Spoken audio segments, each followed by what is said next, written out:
Achomawi and Atsugewi Tales and Achomawi Myths. By Roland B. Dixon. Achomawi and Atsugewi Tales by Roland B. Dixon. The following myths were secured during the summers of 1900 and 1903, while engaged in work among the tribes of northeastern California for the Huntington expedition of the American Museum of Natural History. Some were secured in text, but nearly half were obtained only in brief form in English. The last myths are from the Atsugewi or Hat Creek Indians, the remainder from the Achomawi or Pit River tribe. Both tribes form part of the Shastan stock, of which the Shasta are perhaps the best-known members. My chief informants were, among the former Charlie Snook, and among the latter Charlie Green and Old Wool. How do you find this book? Any thoughts about the book or the author? Any suggestion for improvement? Please take a moment to share your thoughts in a comment. If you like it, share it with your friends who might enjoy it as well. Subscribe to keep in touch. Visit CompleteAudiobooks.com for more quality content. 1. Creation Myth, Achomawi. In the beginning all was water. In all directions the sky was clear and unobstructed. A cloud formed in the sky, grew lumpy, and turned into Coyote. Then a fog arose, grew lumpy, and became Silver Fox. They became persons. Then they thought. They thought a canoe, and they said, "Let us stay here, let us make it our home." Then they floated about, for many years they floated, and the canoe became old and mossy, and they grew weary of it. "Do you go and lie down," said Silver Fox to Coyote, and he did so. While he slept, Silver Fox combed his hair, and the combings he saved. When there was much of them, he rolled them in his hands, stretched them out, and flattened them between his hands. When he had done this, he laid them upon the water and spread them out, till they covered all the surface of the water. Then he thought, there should be a tree, and it was there. And he did the same way with shrubs and with rocks, and weighted the film down with stones, so that the film did not wave and rise in ripples as it floated in the wind.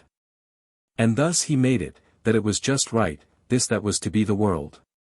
And then the canoe floated gently up to the edge, and it was the world. Then he cried to Coyote, "Wake up. We are going to sink."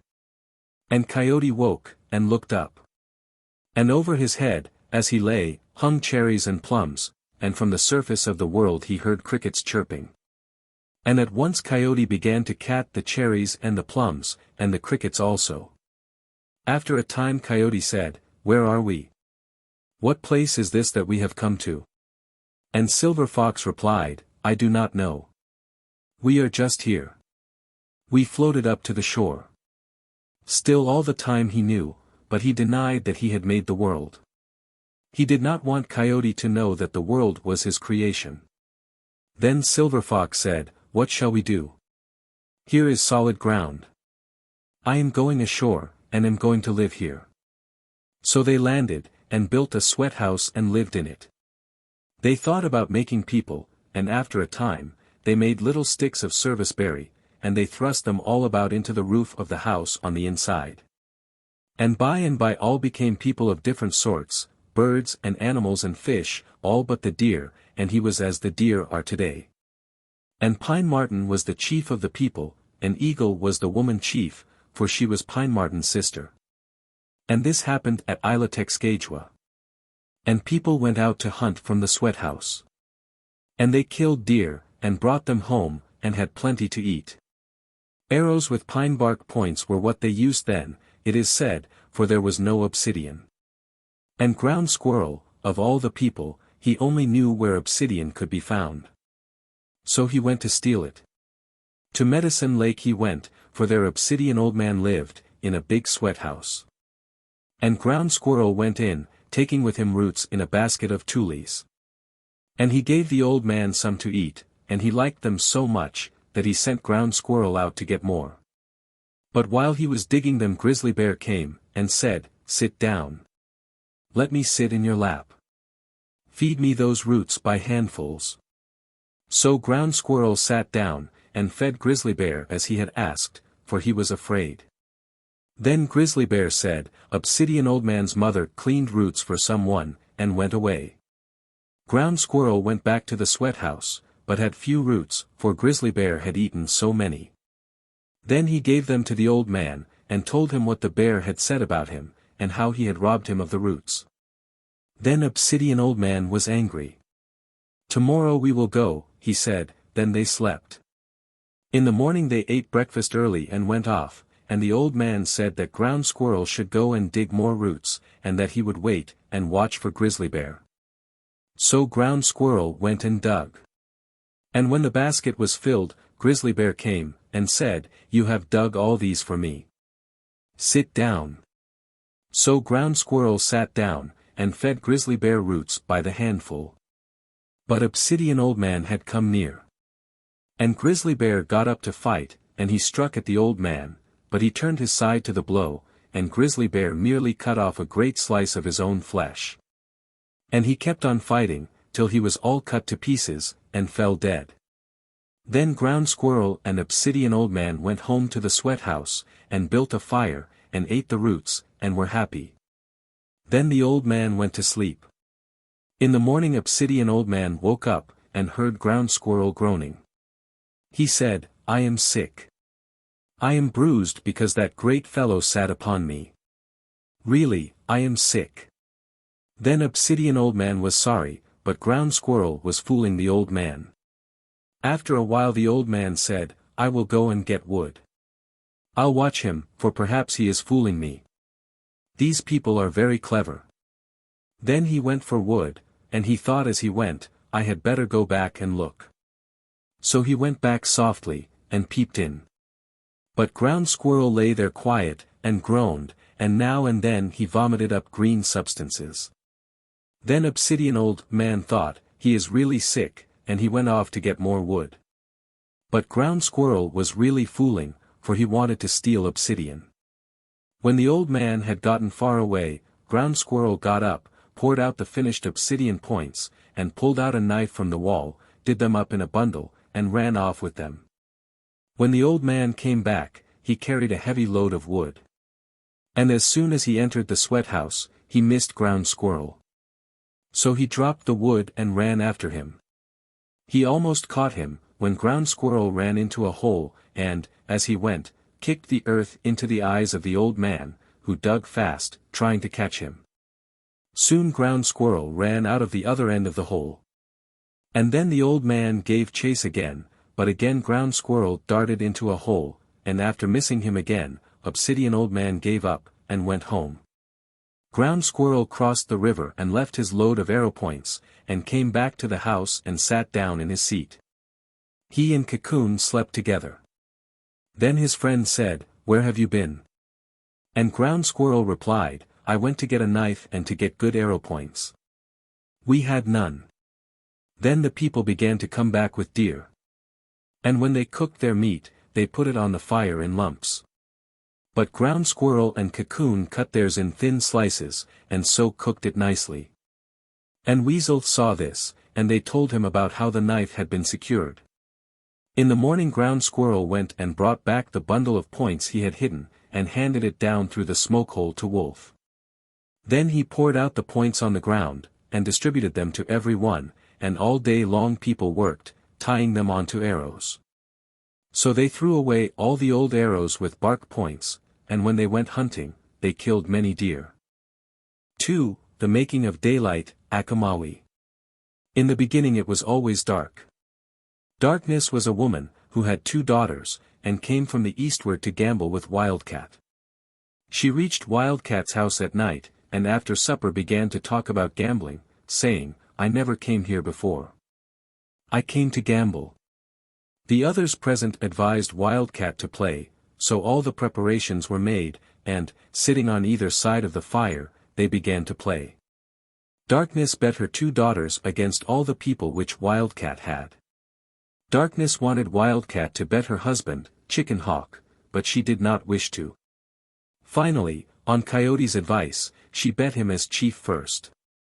Then they began to play, Coyote helping to sing. He thought the game was going favorably, and that Wildcat would win the 2 girls, and that he would get them for wives. But just as she almost won, darkness beat her, and, taking Coyote, broke him in two and threw him outside. Darkness then threatened to stay dark all the time unless Wildcat would bet her husband, as Darkness wanted him for a husband for her daughters. Wildcat refused, and bet other people in the house. All but 3 offered themselves to be bet. These were Rabbit, Weasel, and Caterpillar. Finally all were lost to Darkness but these, and then Caterpillar said, "Bet me," and he came near where Wildcat sat. They were gambling with a small slippery thing like ice, instead of the usual gambling bone. Caterpillar began to sing, and to win. Pretty soon all but one of Darkness' counters were gone, and she began to be afraid. She was afraid of the smooth gambling stick. Caterpillar told her to sit still, as she was moving about nervously. Suddenly he slid the gambling stick across at her, and, entering her body, it caused her to burst. Then Caterpillar took her body and threw it outside. The 2 girls were sitting there crying. One of them was going to gamble. She told Caterpillar to deal, but he refused. So she began, and won until Caterpillar had only 1 counter left. Then he began to win, and finally killed her just as he had her mother. He then threw her body outside.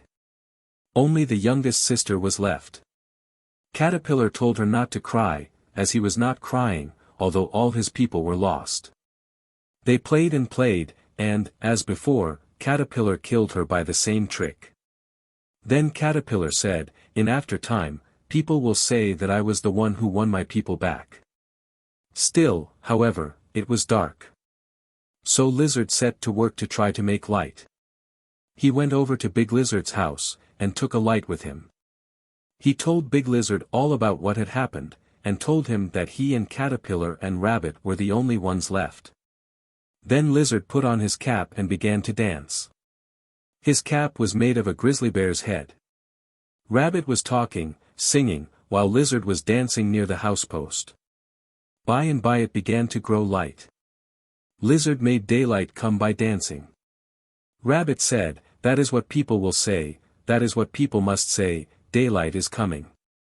Lizard's grandmother was sitting there, and she sang, "Daylight is coming, daylight is coming." Then she made a mistake, and sang about a man. Lizard was angry, and said, "You are always thinking about men." His grandmother answered, "I meant to sing properly, but my teeth are all gone, and so I made a mistake." Lizard then told Rabbit to go out and see where light was coming. He went up and looked, and, looking to the east, saw the dawn and heard the birds singing. He came back and said, "I did not see anything." By and by he went up again, after Lizard had danced some more. This time daylight had come. All over the world people woke up, and made a noise. Then Lizard stopped dancing. He told people to open the doors, to build a fire and go out. It was springtime, and sunflowers were ripening. All the people came out and talked about Lizard's having made the light. Free, Hawkman, Achomawi. Sun had a wife, Shell-Woman. She said to her husband, "There are 2 chiefs living over there. Let our children go and marry them." So Sun agreed, and Shell-Woman said, "Now, go ye. There are many chiefs there. They have much to eat. Ye must go to Pine-Marten. He is the best." Then the sisters got ready, put in their pack baskets of shell, salmon and acorn bread and manzanita berries for food, and came from the west hitherward, across the Fall River. As they came around the point of woods in the valley, Coyote was burning down a tree, and saw them. The youngest sister knew at once who he was, but the oldest fell in love at once. The youngest said, "Go on. Don't stop. That is Coyote." Then Coyote said to himself, "I wish that she should not know who I am," and ran ahead, calling for all kinds of fine clothing to come to him. At once they were there, at his hand, and, putting them on, he disguised himself so that he looked different, covering up a dimple which he had. But when he again met the sisters, the youngest knew him again at once. She said, "Go on. Don't stop. That is Coyote." So they went on. By and by they saw smoke rising. Someone lives there. Let us go and visit, and find out where to go. So they went, and found in the house Hawkman. He was a shaman, and lay with his back to the fire. "Where do you come from?" he said. "Where are you going?" "Our father and mother told us to go to Plat, Thau-Ika," said the oldest, to the Pine-Marten brothers, who defecate only dentalia. "To them they told us to go." "Ah," said Hawkman, "I think they must have meant me. I am Hawkman, and I defecate only beads. I am a chief. I go out to hunt, and send my people out to hunt and get wood." "What kind of a house did your father say this man lived in to whom you were going?" Then the oldest sister said, "At the house there is a post on which hangs a bear hide, they told us." "Yes," said Hawkman, "I am the one they meant. The bear hide hangs there. Wait a moment, I will prove to you that I am the one. Hold out your caps." Then they held out their caps, and he ran up and defecated in them. He defecated rattles into the caps. Then he said, "Close your eyes," and they did so, and when they heard the rattling, they thought it was dentalia, and Hawkman said, "Let us go," and they said, "Yes." They put on their packs and started. "Do ye go slowly? I will go on ahead." So they went, and he hurried on, and reached there first. The post with the bear hide was standing outside the door of the house opposite his, and so he quickly pulled it up and set it by his door. Then the sisters arrived, and saw the post and the hide, and went at once to his house and took off their packs. Now, Hawkman had a wife, and he told her to go over and sit on the opposite side of the house, and not to call him husband, but son. And she promised. When the sisters came in, Hawkman told them to sit in the wife's place, and they did. Then people came, bringing deer, and piled it up, and sent a boy to Hawkman's to call him. When the boy came, Hawkman made a noise with some dried grass, so that the sisters should not hear what the boy said. Then he told them that he had to go out to divide up the meat. "I only took what I wanted for myself before, for I had no wife," he said. "Now I shall have to bring more." So he went out, and took a basket with him. Going over to where the people were, he sat down, and opened his mouth. As they ate their meat, they tossed the bones to him, and he swallowed them, while they joked him, saying, "Did you hear that some girls were coming to marry you?" Then they laughed. After they had finished, he went off, sat down behind the house, and sliced the flesh off of his thighs, and put it into the basket. He carried it back, and his wives cooked the meat. And although it smelled and tasted very badly, yet they ate it, thinking it was deer. Then they went to sleep. In the morning he went off, as he said, to hunt, but instead cut off more of his flesh, and put it and his entrails into the basket. In the evening when he got back, his wives again cooked the meat and ate. Again the boy came and called him to come out, and, as before, he made a noise so that the women should not hear. He went out, and the people threw him bones, taunting him as they had the previous night. Meanwhile the youngest sister crawled softly after him, and saw what was going on, and came back and told her sister. "You always do what you want. You will not take advice. I know that the chief we were to marry lives opposite. This man we live with came on ahead of us, he took down the bear hide, and brought it over here. Then Hawkman came in again with his basket of flesh, but they would not eat any. In the morning he went off to hunt again. Then the two sisters destroyed their children, dressed themselves up finely, took their baskets, and went out.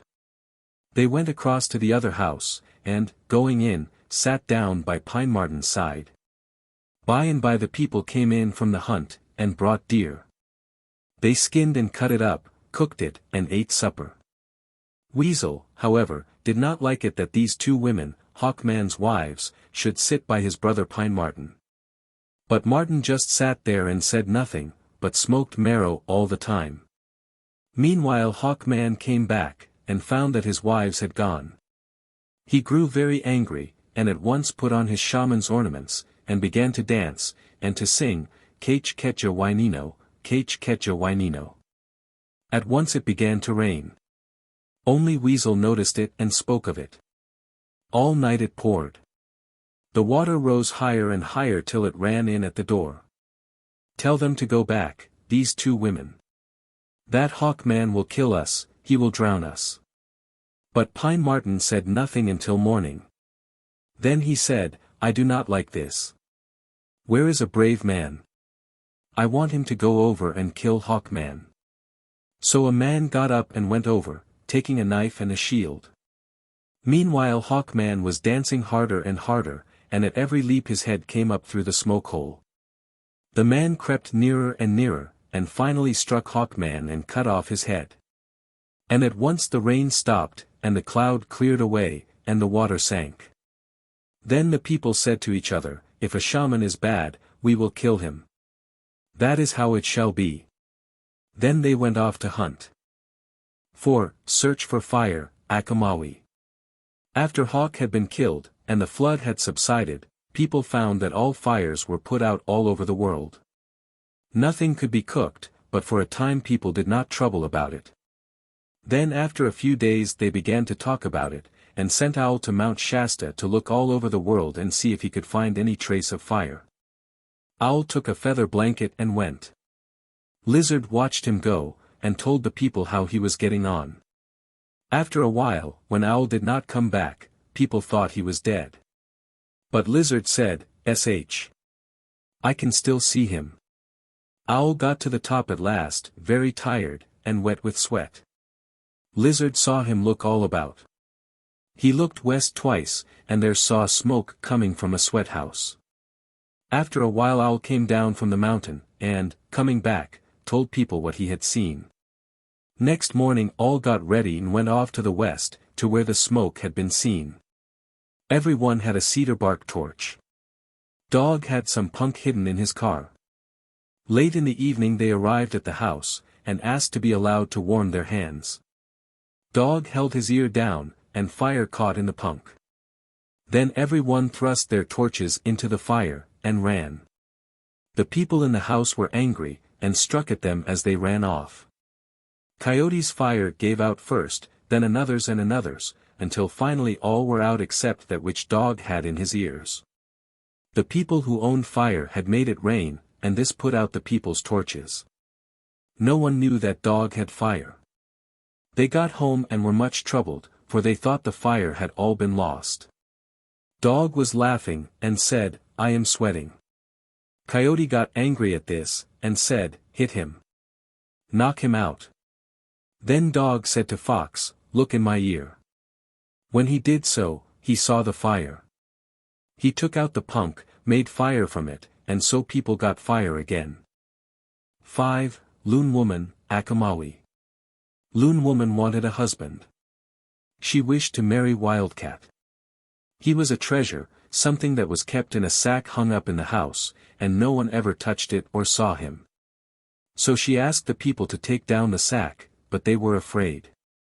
Then Pine-Marten, who was the chief, said, take it down, and they did so, and gave Wildcat to her. So Wildcat and Loon-Woman went away together toward the sunset. And when night came, they stopped and camped. Early in the morning Wildcat, being weary, rose from his bed while Loon-Woman still slept, and went back to where his people lived. Then they took him and put him back in the sack, and tied it up, and put it under the roof where it had been before. By and by Loon-Woman awoke, and missed her husband, and was angry. She rolled about on the ground, crying, oh, oh. And as she did so, fire burst out from beneath her, and as it blazed, it cried, tup, tup, tup. Then the ground burst open, and there was a great canyon there. Loon-Woman walked about, saying all the time, oh ho, oh ho, oh ho. And always the fire blazed up, and all the earth was burned. The rocks cracked and split, and the ground turned red. The people in the house where Wildcat was began to be afraid as Loon-Woman came nearer, and they sat about, hanging their heads. Then Cocoon-Man spoke, and said, why do you sit hanging your heads? Why don't you kill her? A little while ago you killed Hawkman when he tried to drown you. You are strong only in talk. Then the people and the chief thought what they could do. The mice brothers took ryegrass and spliced it together, and shot it with an arrow into the sky, so that the ryegrass cord hung down to the earth, and came in through the smoke hole. Then all the people began to climb up away from the earth. Coyote was snuffling HS, for he was sorry to leave his daughter Loon-Woman behind. And as he climbed he looked down, and the rope broke just as he was almost up to the sky. And all the people fell back to the earth, falling into the midst of the blazing house which they had escaped from. Loon-Woman saw them fall, and hurried to make a net, that she might catch their hearts as they burst. One by one the hearts flew out. And Loon-Woman caught them, and threaded them on a cord, and put them about her neck for a necklace. Some of the hearts she did not keep, however, but gave them to Silver Fox. Then she ran away, and traveled all over the world. Her sister, Eagle-Woman, searched everywhere for her, for she wanted to get the hearts, that she might restore the people to life. As she sought, she kicked up the earth, and so the mountains were made. Finally she secured the hearts, and brought them back to where the house had been. She rebuilt the house, and then put the hearts in water, in the river, and at daybreak they came to life, and the people came trooping back into the house. Then Silver Fox named them, and told them to go away and spread all over the world, and said where each was to live. And to every one he gave his cry, and he painted them with their colors, and they went away, some in one direction, some in another. How this came about is not stated. The latter portion, as well as much of the tale, is very incomplete, and obviously abbreviated. It is said that up to the end of this story, all the events of creation move in an orderly manner in one connected series. After the animals, however, had been dispersed in this way, there is no longer any definite series, and the many stories told of their subsequent doings are without sequence. 6. The Lost Brother, Achomawi. Fisher and his brother Weasel were living together. One day Lizard stole Weasel, and carried him off, and Fisher hunted in vain for him. As he went about searching, he kicked up the earth, and so made the mountains. One day some mice came to Fisher's house as he lay asleep. They came to get some meat from a deer he had killed. They cried and talked at the same time, throwing dust in their eyes for grief. Fisher gave the mice some meat, and told them how his brother had been stolen by Lizard while gathering wood. The mice said that they thought he could find his brother again somehow. Then Fisher asked them to help, to go and ask Sun where he was.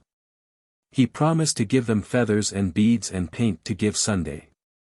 The mice agreed to go, and, taking a long cord, tied it to an arrow and shot it up to the sky, where it stuck firmly. Fisher then gave them the gifts he had promised, told them to ask Sun if he had seen where Weasel was, for he could see all over the world. If Sun did not answer at first, they were not to be discouraged, but to go on ahead of him along the road he traveled in the sky, and ask him again. The mice started, and climbed up to the sky, to the road on which Sun traveled. He came along, carrying his daughter on his back in a basket. The mice asked him to stop, said that they had come to see him, and had brought presents from Fisher, who wished to know where his brother had been taken to. Sun did not answer, but walked steadily on.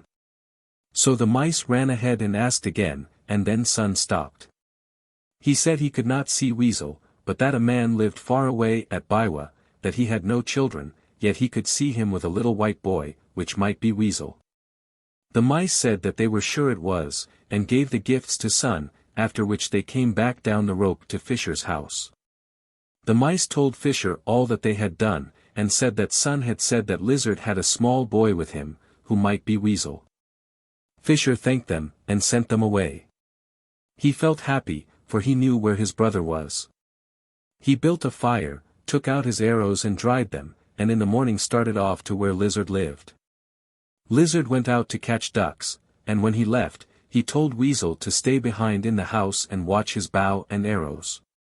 As Fisher came near, he caused trees to grow in front of him to conceal his approach. Weasel had gone out to get some wood, and saw his brother. He was glad to find him, and they talked together, and decided how to escape. Weasel made a great fire in the house, and then took Lizard's bow and arrows and threw them in, then joined Fisher, and the two ran off. Lizard was looking back, and saw the big fire in his house, and came back in a hurry to see what was the trouble. He found his weapons burned, all but a few arrows. These he took, and started after the two brothers. They and Lizard traveled very fast, as they snapped themselves from one mountain top to another by means of an arrow flaker. Fisher tried to escape, but Lizard always got in front of him. So at last they fought.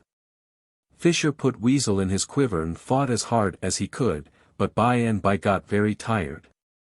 Every now and then Weasel would pop his head out and say, "He nearly hit you then.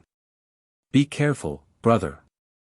Toward sundown Fisher was very tired, and looked to see where Bluejay was. He was out stalking deer with a deer head on as disguise, and, seeing deer, he was creeping up on them, and did not see the conflict.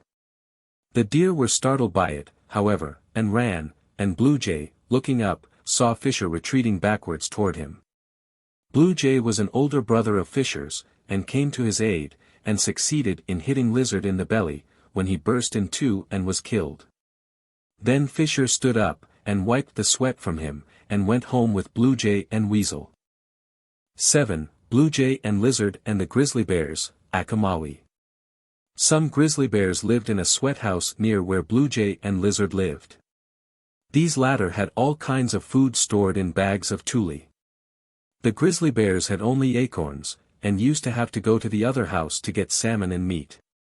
A grizzly bear went over at sundown and sat down, saying, "I was sent over for scraps." Then Bluejay would say, "All right, get out some salmon," and Lizard would give Grizzly Bear a large pile of it. When he got back home, the others would say, "They always give us a lot." In the morning another grizzly went, and came back with a huge basket of pine nuts, and in the evening then another would go, to get a lot of sunflower seeds. In this way Bluejay and Lizard gave away all the food they had, and began to get hungry. Lizard, however, had been afraid that this would happen, so he had hidden 10 salmon under his pillow while Bluejay had gone afterward one day. When all the rest of the food was gone, Lizard produced this reserve supply, and the two lived on this for a time. The grizzly bears had saved much of the food they had begged, and feasted while the others were starving. The grizzly bears hoped the others would die. Bluejay soon got very weak, but Lizard was still able to get about. One day Lizard covered up the coals with ashes in their house, closed the smoke hole, and, taking his knife, crept over to the house where the grizzly bears were, all asleep. Lizard looked in and saw all the food they had there in storage. Then he went into the house, picked out the largest grizzly bear, crawled into his anus, and cut out his heart. He brought the heart out, then skinned the body of the bear, the others meanwhile sleeping on. Lizard baked the liver quickly in the ashes, and ate it, then, leaning a pole up against the door, he walked on this, so that the grizzly bears could not see his tracks. He took all the grizzly bear meat home with him, and 1 basket of acorns. He found Bluejay almost dead, but he cooked some meat, and gave him some, and, after getting a little stronger, he was able to eat a great deal, and the two ate nearly all night. In the morning the grizzly bears woke up, and missed one of their number, but thought he had merely gone out of the house for a time. So they were not worried, but built a fire and sweated. Lizard and Bluejay kept quiet in their house, and did not move out. Every night Lizard did the same thing, killing one of the bears until he had killed 4 of them, 2 on each side of the door as they slept. The grizzly bears did not suspect what the trouble was, for they thought both Lizard and Bluejay were dead. Thus Lizard and Bluejay lived through the winter. 8. Silver Fox and Coyote, Achomawi. Silver Fox and Coyote lived together. Silver Fox gathered some serviceberry sticks, and whittled them down nicely, working all night. The shavings were to be made into common people. The finished sticks, into the best kind of people. About sunset the next day he was ready to make them alive. They turned into people, and Silver Fox sent them away, some in one direction, some in another. Then he and Coyote had a big feast. Coyote wanted to imitate the deed, and so copied everything he had seen Silver Fox do. Just as before, the sticks and the shavings became people just about sunset. As soon as this happened, Coyote ran after some of the women, and after a chase caught them, but as soon as he touched them, they turned back into sticks and shavings. 9. The Mole and the Sun, Achomawi. Once the sun fell down from the sky just about sunrise. Mole caught it, and held it up until people got there and helped him to shove it back. The sun had meant to roll along on the ground instead of in the sky. It was from holding up the sun that Mole's hands are bent so far back. 10. Coyote and Cloud, Achomawi. Coyote and Cloud ran a race. Cloud bet storm, and Coyote clear weather. They started far away to the south, and for a while Coyote was in the lead. Then Cloud made fruits of all kinds to grow in front of Coyote. And he, looking back and seeing Cloud far behind, stopped to eat. In this way Cloud caught up and won. This is why we have storms in wintertime. 11. Creation Myth, Atsugewi. In the beginning there was nothing but water. Coyote and Silver Fox lived above in the sky, where there was a world this one. Silver Fox was anxious to make things, but Coyote was opposed to the plan. Finally Silver Fox got tired of Coyote's opposition, and sent him off one day to get wood. While he was gone, Silver Fox took an arrow flaker and made a hole through the upper world, and looked down on the sea below. When Coyote came back, Silver Fox did not tell him about the hole he had made. Next day he sent Coyote off again for wood. And in his absence Silver Fox thrust down the arrow flaker, and found that it reached to the water, and down to the bottom even. So he descended, and as he came near the surface of the water, he made a small round island, on which he stayed. When Coyote returned, he could not find Silver Fox, and, after hunting for a long time, began to feel remorse. Finally he found the hole, and peeped through, seeing Silver Fox far below on the island. He called down that he was sorry he had acted as he had, and asked how to get down. Receiving no reply, he said that Silver Fox ought not to treat him this way, and after a while the latter put up the arrow flaker, and Coyote came down. The island was very small, and there was not room enough for Coyote to stretch out. For some time they slept, and when they woke were very hungry, as there was no food to be had. For 5 days things continued thus, Silver Fox finally giving Coyote some sunflower seeds. This pleased him much, and he asked where they came from, but received no answer. After 5 days more, Silver Fox made the island a little larger, so that Coyote could have room to stretch out. At last he could be comfortable, and went fast asleep. At once Silver Fox got up, dressed himself up finely, and smoked a while, and then made a big sweat house. When it was all done, he woke Coyote, and the latter was much surprised to find the house there. Silver Fox then told Coyote to sweep out the house, spread grass down on the floor, and go to sleep again. He did so, and then Silver Fox dressed up again, putting on a finely beaded shirt and leggings, and sang and smoked some more. Then, going outside, he pushed with his foot, and stretched the earth out in all directions, first to the east, then to the north, then to the west, and last to the south. For 5 nights he repeated this performance, until the world became as large as it is today. Each day Silver Fox told Coyote to run around the edge, and see how large it was getting. At first he was able to do this very quickly. But after the last time he grew old and gray before he got back. Then Silver Fox made trees and springs, and fixed the world up nicely. He also made all kinds of animals merely by thinking them. These animals, however, were like people. When the world was all made, Coyote asked what they were going to have for food, but Silver Fox did not reply. Coyote then said that he thought there ought to be 10 moons of winter in the year, to which Silver Fox replied that there would not be enough food for so long a winter. Coyote declared it would be better not to have much food, that people could make soup out of dirt. To this he received no answer.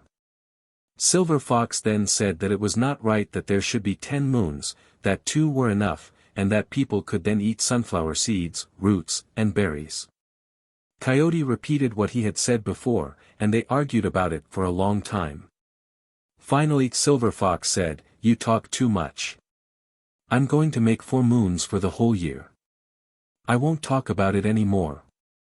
There are going to be 2 moons of winter, and 1 of spring, and 1 of autumn. That's enough." Silver Fox said, "When people get married, they will have children by taking a dentalium shell and putting it between them, or a disc bead, the one will make a boy, the other a girl." Coyote replied, That's not the right way. It will be better for people to get married, they will not be satisfied any other way. People must live as man and wife, they ought not to do as you said." Silver Fox did not want to argue the matter. And finally, after repeating what he said before, he yielded to Coyote, and said, "Let it be as you say." Silver Fox then went out to get some pine nuts. He climbed a tree and shook the branches, and the nuts fell down already shelled and ready to eat. He filled a basket with them, and brought them in. Coyote had gone to get wood. And when he got back, Silver Fox divided the pine nuts, and gave him half. Silver Fox ate only part of his, and put the rest away. But Coyote ate nearly all night, going out and defecating, and then returning and eating more, until he had finished them. Next morning Silver Fox went out and looked for pines having large witch brooms on them. When he found one, he would set fire to it, then walk away looking constantly on the ground, and a grouse would straightway fall out of the tree. Then he placed them in a basket, and brought them back to the house. Coyote wanted to begin eating at once, and helped him in with his load. As before, Coyote ate all his share up, whereas Silver Fox kept most of his. Next day Coyote asked Silver Fox how he got his pine nuts. He told him to go to a tree, scrape the brush away, climb up, and then shake the boughs with his foot. Coyote thought he could do this, so went out to try. He was successful, but, on coming down, ate up all the nuts. Then he went to another tree and attempted to repeat the process, but this time no nuts fell, and Coyote himself lost his footing, and was badly hurt by the fall. He came back to the house with his neck bent to one side, and in great pain. Silver Fox knew all that had been going on, but said nothing. After a while Coyote told him what had happened. The next day Coyote asked how the grouse had been secured, and Silver Fox told him to set fire to the tree, and then sit with his back to the trunk, and not look up. So Coyote went off to get grouse. He was successful in his attempt, but opened his eyes and looked up, and saw the grouse falling. When he had picked them all up, he cooked and ate them on the spot, and then went to another tree to repeat the process. This time, however, it was burning branches that fell, and they hit him and burned him badly. So he ran away back to the house, crying.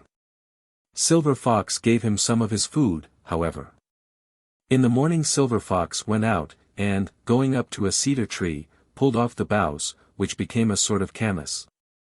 He brought back a great load of these, and when he got back, as before, Coyote ate all his share at once. He then asked how to get them, and was told to make a long hook and pull the limbs off. But to keep his eyes shut all the time. As in the other cases, Coyote was very successful the first time, and ate all the roots up. When he tried to repeat the plan, however, only big limbs came down, and hit him on the head. By and by Silver Fox went rabbit hunting. He built a brush fence, and drove the rabbits into it, where they all piled up. Then he killed them with a club, and carried them to the house. Just as before, Coyote ate up all his share at once. Silver Fox could not prevent Coyote from eating up all there was in the house, except by not letting him know when he was eating. He would put pine nuts in a milkweed stem, and pretend to be making cord, whereas in reality he was eating the nuts. Coyote soon suspected, and asked Silver Fox to let him help make string. He agreed, but gave Coyote the stems without any nuts in them. Next night Coyote pretended to sleep, and so caught Silver Fox putting the nuts in the stems. He jumped up and seized Silver Fox, but the latter swallowed quickly, and when he opened his mouth there were no nuts there. He told Coyote that before people ate nuts, they would put them in a basket, and Coyote believed him. Silver Fox then went out to get more milkweed, as he said, and while he was gone, Coyote took a large stone and struck the roof beams, trying to find where Silver Fox had hidden the nuts. Finally he found the right one, and the nuts began to pour down. He called out, "Stop! That is enough. I am a chief. That is enough." But the nuts kept falling, and by there was a huge pile there. Then Coyote said, "Let big baskets come." And they were there, and he gathered up the nuts, and put them in the baskets, and then ate all the nuts he could. Then he brought in some wood, and was going to say that the nuts fell down when he threw in the wood, as he had hit the beam by accident. Just then Silver Fox came in with a lot of milkweed, and began to make string. Coyote told him his story, and said that he had been scared when the nuts began to fall, that it was not right to put them in the roof beams, but in baskets as he had now done. Silver Fox, however, did not reply, until he said, "You eat on that side of the house, and I will eat on this." Then he went on making string, while Coyote, after eating all he could, went to sleep. When he had finished making string, Silver Fox got up softly, and measured Coyote's nose. Then he sat down and began to make a net. He had to measure again pretty soon, and then Coyote woke up, and asked what was the trouble. Silver Fox said that he was only blowing ashes off Coyote's face, so he went to sleep again. Coyote woke up again later, and asked Silver Fox what he was doing. And he said that he was making a net to catch rabbits in, so Coyote went to sleep once more. Finally the net was complete, and then Silver Fox told Coyote to eat breakfast, to eat a big breakfast, and then they would go out and get rabbits. They started out, Silver Fox carrying a big club. Coyote asked why he took so large a one, but Silver Fox said that it was the right size. By Silver Fox set up the net, and showed Coyote where it was. Then Silver Fox said, "Now you run off. When you get a little distance away, shut your eyes, and run as fast as you can." Coyote said that he would do so, and started off, and then quickly Silver Fox took up the net, and put it where Coyote would run into it. Pretty soon Coyote came in sight, driving the rabbits slowly, and when he got only a little ways off, he shut his eyes, and ran as fast as he could. He ran squarely into the net, and this drew up. And Silver Fox then rushed up and struck him with the club. Coyote cried out, "You are hitting me," and Silver Fox said, "Yes, don't mind that." He kept on hitting him until he had killed him. Then he went back to the house, and started off over the world, and wherever Coyote had urinated, Silver Fox scraped up the ground and smoothed it over nicely. He went everywhere thus, and thought he had fixed every place. There was one, however, on a little island in a lake, that he overlooked. This lake lay far off to the northeast. Then Silver Fox came back to the house and went to sleep. At dawn he got up, went up and looked out of the house, and listened. For a while he heard nothing, but then he heard faintly Coyote howling far away. He then knew he had missed one place, and felt very sad. He sat down and thought, but did not know what to do. Coyote was too smart for him, he thought. Finally he heard the howling coming closer. Then he thought of a plan. He made a lot of manzanita, wild cherries, plums, etc., grow along the road that Coyote was following. Coyote was very angry, and wanted to kill Silver Fox. He came to the manzanita, and Silver Fox thought he would delay him thus, but Coyote only took one berry, and continued on his way. He came to the plums, and of these Coyote ate largely, as he thought he could fight better if he was not hungry. As he ate, he forgot about his anger. Then he started on again. Silver Fox was afraid, however, and pretended to be very sick when Coyote got back. Coyote told him he had better eat some plums, that they were very good, and that it was useless to lie still all day. Finally Silver Fox got up and ate some, and so Coyote forgot all about his revenge. Coyote said next day that he was going out to pick fruit. He went, and picked plums and cherries and manzanita, and brought them back, saying that there was plenty of food. Silver Fox told him to go and get some wood. And then he went out and caught some rabbits, and they cooked and ate them, and lived without quarreling any more. 12. Flint-Man, The Search for Fire, and Loon-Woman, Atsugewi. At one time people had no flint for their arrows. They used bark for arrow points, and it did not work well. One day Ground Squirrel determined to get flint from Flint-Man, who owned it. So he stole away while everyone else was out hunting. He got to the house where Flint-Man lived, and went in. He said he was hungry, and Flint-Man gave him pounded flint to eat. He ate much of it, and then lay down to sleep. The pounded flint he had eaten made Squirrel sick, and he defecated blood. Flint-Man saw this, and thought, well, he will die. He came over and looked at Squirrel, and thought he was dead, so he left him, and went out.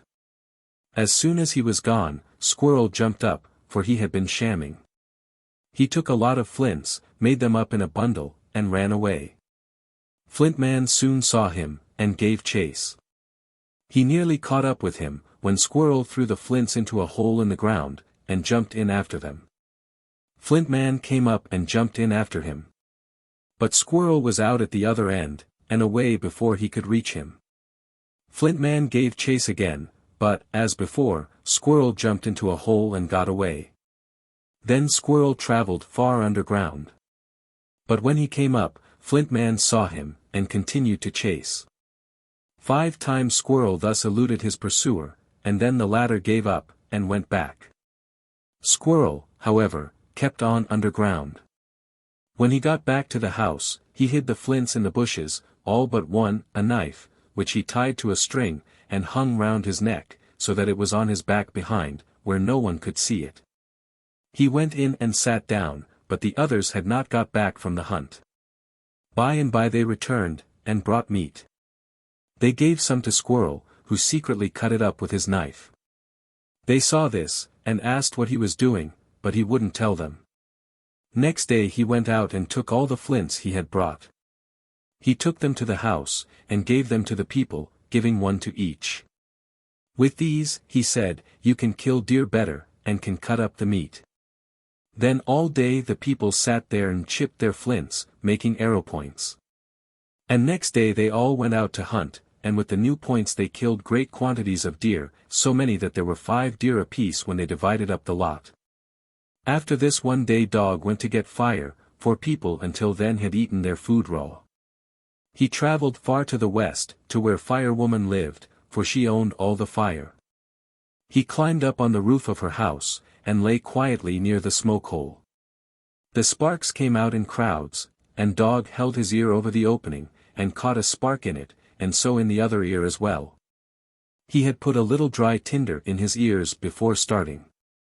Then he ran home.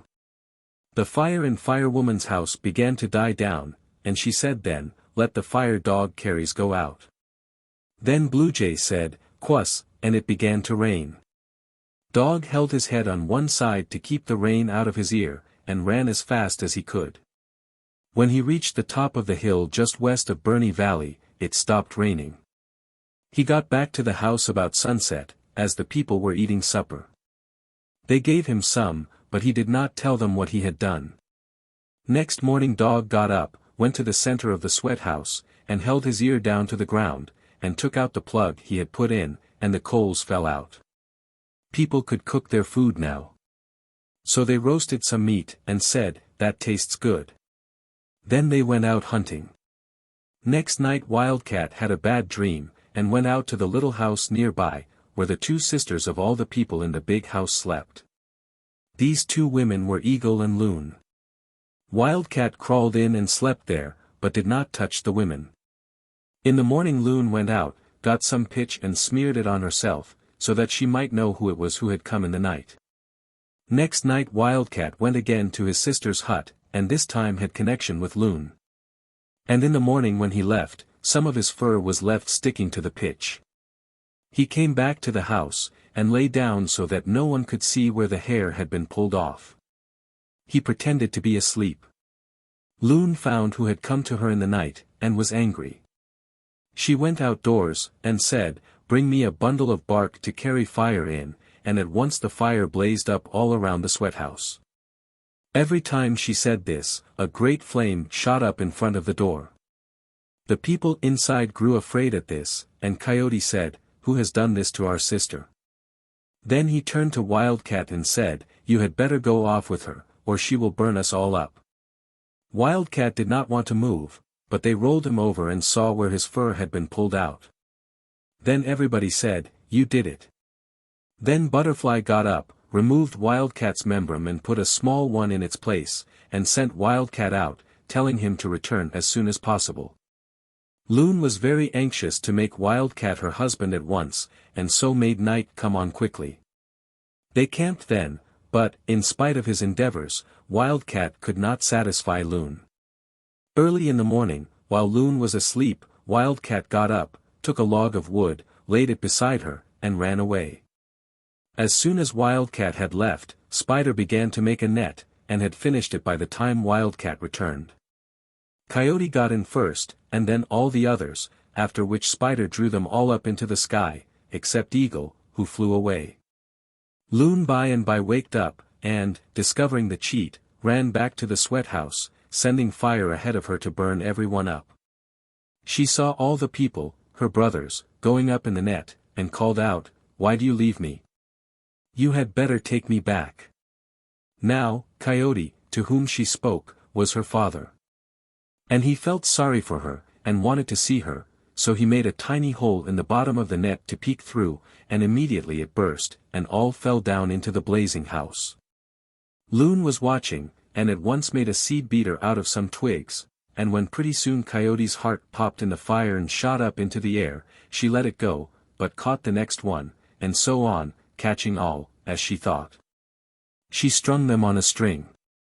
One heart popped out, that she missed, that was Woodworm's, and it fell far over toward Shasta. Another popped, and was missed, and this was Butterfly, and it fell far to the east. Bluestone was also missed. Meanwhile Eagle was not burned, for she was flying about, weeping. Up to this time the world had been flat, but as Eagle went about, she made the mountains. Loon took all the hearts she had strung, and put them about her neck as a necklace, and then went to one lake after another, till finally she came to one at the head of Butte Creek, and there she stayed.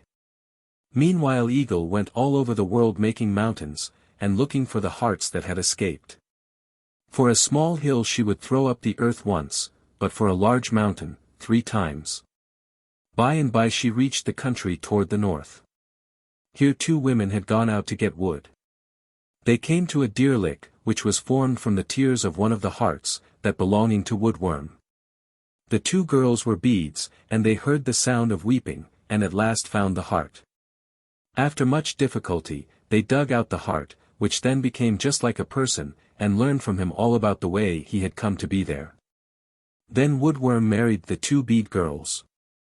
Eagle came along this way, wearing pitch in mourning for her brothers, and when she found her brother Woodworm here, she returned to near the head of Butte Creek. Here lived 2 boys, some sort of small brown water birds, and she asked them if they had seen Loon. They said that sometimes they had seen her on the lake, and had heard her cry. They said she had a necklace about her neck, and that she looked at herself all the time in the water. Eagle asked them if they could kill Loon, and they said they thought they could if they had arrow points of deer bone. One wanted bone from deer killed at a time when their hair was turning red, the other when they dropped their antlers. So Eagle went off to get the bones. She brought them. And the 2 men then took their arrows, and went out in a tule boat before dawn. They hid in the tule swamp near the edge of the lake. The younger said, "I'll shoot first." The elder then said, "No, I'll shoot first, for you might miss."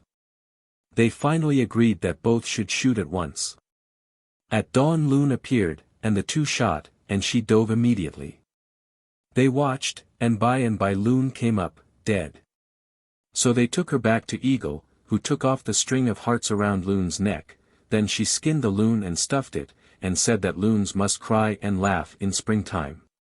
Eagle then hunted about all over the world, till she found the other 2 hearts, those of Butterfly and of Bluestone, and then came back with them all to the sweat house, which she rebuilt. This was near Pittville. She then took pine boughs and fixed up the inside of the house nicely, and laid the hearts in the water in the river nearby. Then she went into the house, and, lying face downwards, slept.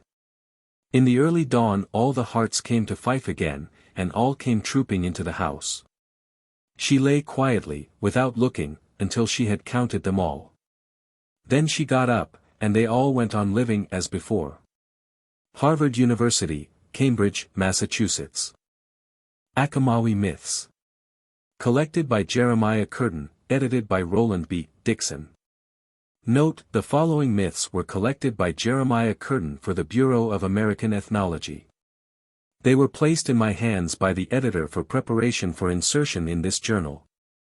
And in so doing, I have made no changes other than to give the English names for the various characters, and to add a word or two here and there, where the original manuscript was obscure or imperfect because of hasty copying.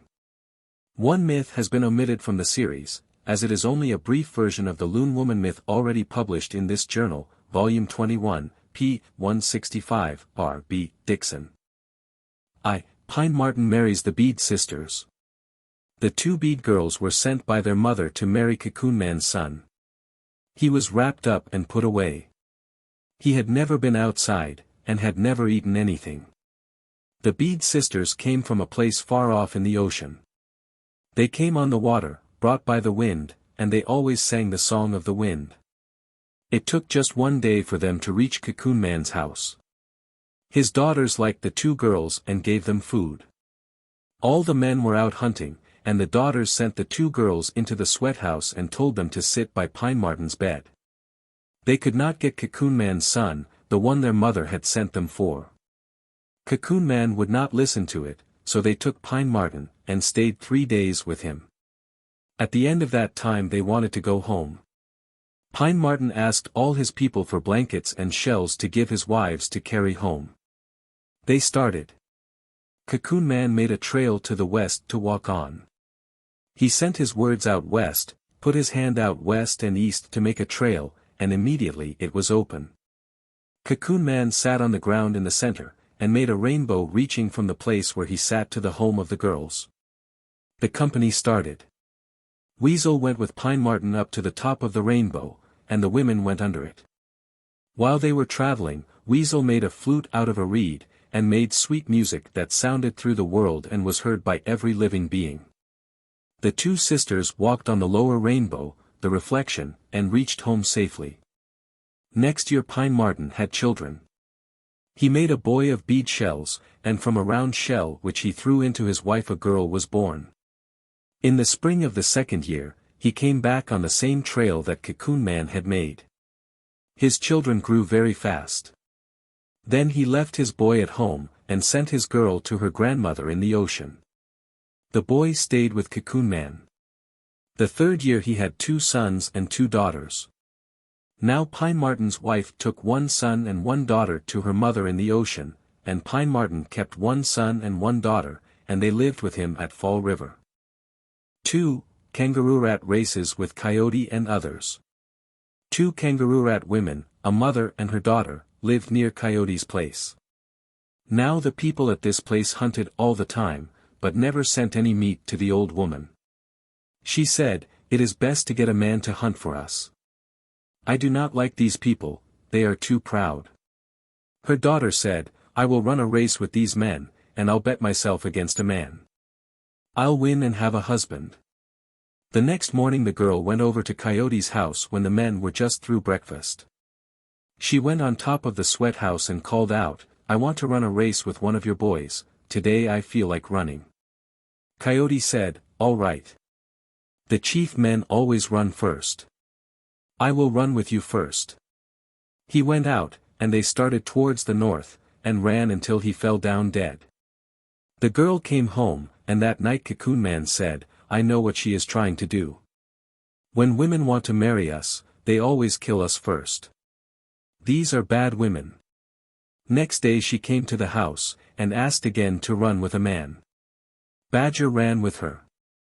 He ran northward, turned to come back, reached a mountain top, and died. Next day Silver Fox went out to run with her. He ran far to the north, came back halfway, and fell dead. Ground Squirrel ran, came halfway home, and died. Kangaroo-Rat was coming home slowly. She came more slowly each time. First she had always returned in the middle of the morning, but this time she was back about noon. The mother thought, my daughter will fail. I am afraid she gets tired too easily. The girl ran the next day with Wolf, but he died, and she reached home still later. Now she had killed all but 3 men. Pine-Marten ran the next day. They kept together. The girl thought he was going to win. But when he came into the valley and almost reached home, he fell dead. The last men left were Weasel and his brother from the mountain. They were angry because Pine-Marten had been killed. They were going to take an otter skin quiver. One of the brothers was to rest in it, so when the other became tired, this one would jump out and carry the tired one. When then the other one had rested and was fresh, he would jump out and take his turn. Thus they would run and carry each other alternately. The two looked just alike, and the girl thought she was running with one. The mountain brother of Weasel sang. They ran near the girl all the time. They found the bones of Coyote, picked them up, and put them in the otter skin quiver. They came to the other bones and picked them up also. While they were picking up the bones, the girl, thinking she had beaten Weasel, turned and looked back. He called out, "Don't look back. I can outrun you. Girls cannot run fast." She was frightened at his words, and ran on as fast as possible. When one brother was tired, the other came out, and the first went into the quiver. Weasel called out, "Run fast, I am going to beat you." Now the girl began to give out. While Weasel was running, she thought she noticed a difference in the song, and looked back. He called out, "Go on fast." It was near sundown now. The old woman saw them coming. The 2 Weasel brothers as one, reached the sweat house first. The young woman went with them to their sweat house, and did not go back to her mother. That evening they put the bones in water, and the dead all came to life. The girl went in the morning to her mother's house to get roots, and the men went hunting. She always sent plenty of meat to her mother after that. 3. The Buzzard Brothers and Woodworm. 2 Buzzard brothers lived together near Pit River. Lived Woodworm, the last of his race. All the other Woodworm people had been killed by Western men. Woodworm lived alone one winter. And when the winter was past, he began to think of going west to see what kind of a place it was where his people had been lost. He thought 4 or 5 days before starting, and got his weapons ready. Then he sent Cottontail Rabbit to the Buzzard brothers to tell them of all he intended to do, and to say from him, "I'll come and visit you in 2 or 3 days." The brothers said, "All right. We are glad that you are coming." Both brothers were married, each having a wife and a mother-in-law. The Buzzard brothers got ready to go on the journey. They made flint knives out of their own feathers. These flint knives stuck out through their buckskin dresses, and when they were good-humored the knives were smooth like feathers, when angry, they stuck out like knives, and killed every man they touched. On the 3rd day the Buzzard brothers were looking for Woodworm. They did not have to wait long, for he came early. All were glad, smoked, took breakfast, and then set out, reaching Sun's house about sundown. The people there were astonished, and said, "We thought all these men were killed." "No," said Sun, "there are more yet, they keep back the best. These that have just come are the smartest. They are hard to kill." Sun sent his daughter to marry Woodworm, a very fine-looking man. He went to where the girls had fixed a place for him to sit. The Buzzard brothers did not like to enter Sun's house, but as Woodworm went in, they followed. Sun was very kind to the 2 brothers, and said, "I am glad to see you, my boys, and I am glad to have my daughters marry." Then he said, turning to Woodworm, "My son-in-law, take good care of me. I like my daughters to have a husband." The Buzzard brothers were very angry. They wanted to fight immediately, for they knew that Old Man Sun was trying to fool them. Woodworm listened to the old man in silence, filled his pipe, and smoked. Sun's wife was cooking acorn mush, salmon and other fish, for supper. She brought plenty of food to her daughters, and the young men all ate heartily. They went to bed. In the morning a great many people came to the house, wanting to sweat. They brought wood, made a great fire, and sweated. When they had half finished, the Buzzard brothers stuck out their flint knives, which cut and killed half the people. That day after breakfast they had to play with a big disc. The brothers were told to call for the game, and did so. They went out. "Bet your brother against 10 men, said a spirit guardian to the elder Buzzard. The young man began the game. Woodworm all this time was in Sun's house, with his wife. Buzzard bet his brother against 10 men. The spirit guardian said, "You roll first." Buzzard rolled, after putting up the disc with the help of his brother. Buzzard rolled the disc rather slowly. And the other side stopped it, then sent it back very fast. But Buzzard had something like a brake, with which he stopped and caught the disc. The second time Buzzard rolled the disc very hard. It went so fast that they could not stop it, and lost their 10 men. They lost 3 times.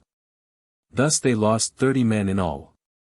Buzzard killed the 30 men, cutting them up with his flint feathers, which acted like knives. Next morning they played with the disc again. Buzzard won twice and killed 20 men. Then they ran a foot race. The racers went to the starting post. On the way back, Buzzard let others go ahead for a while. Behind him Thunder was running, who tried to kill him, but Buzzard dodged, sometimes up, sometimes down, and at last he killed Thunder, and then killed a good many others. All were angry, and a great fight followed. While the race and fight were going on, Woodworm had gathered all the bones of his friends into a bag, and said to the Buzzard brothers, "You go on killing. I will go home." The Buzzard brothers fought the western people. They followed them eastward for a good while, but at last they had to go back. Woodworm reached home, put all the bones in water in the sweat house, and all came to life again. 4. The House of Silver Fox. When Silver Fox left this world, he said to his sweat house, "Nobody shall ever come in here," and he left a strong wind there to guard the place. No one dares go near this place, for a whirlwind blows up out of it, makes a noise like thunder, and only shamans can go near, but whoever enters is immediately turned to stone inside. Wolf and Silver Fox left their power of wind there. Even now, wolves will catch people that come near, and whoever gets inside, turns to white rock. Once a great shaman dreamed of a wolf that was in that sweat house. He went in. As soon as he got inside, the wind stopped. He went around inside and vomited blood. He said it was an immense sweat house, as much as a mile across inside. When he came out, he fell down nearly dead. Another shaman cured him.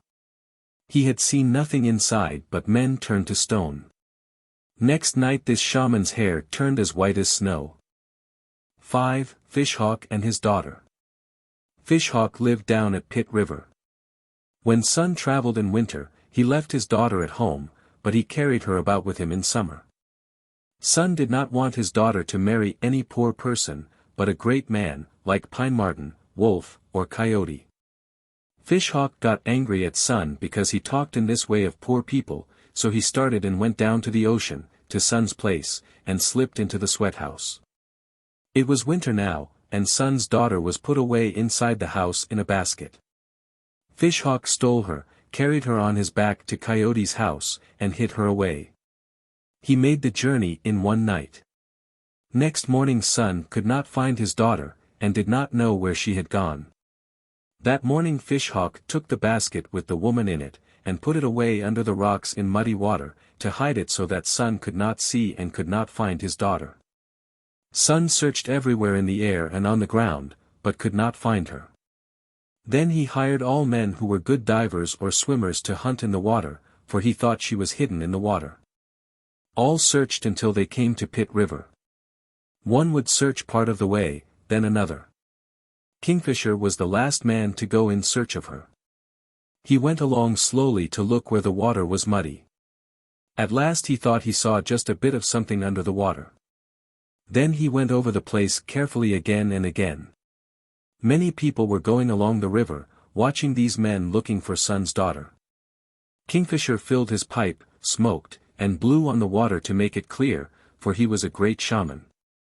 Then he went up in the air and came down over the place. The people were all excited, and thought surely he would find something. He came along slowly, and sat and smoked again, and blew the smoke over the water. Then he rose, rolled up his pipe and tobacco, and put them away. Then he took a long pole, stood over the water, pushed his pole down deep, and speared with it until he got hold of the basket and pulled it out. Old Sun came, untied the basket, took his daughter out, washed her, then put her back. He paid each of the men he had hired. Part of their pay was in shells. Kingfisher said that it was Fishhawk who had hidden the basket. Sun put the basket on his back and started home. He was so happy to get his daughter back that he did no harm to Fishhawk for stealing her. The end.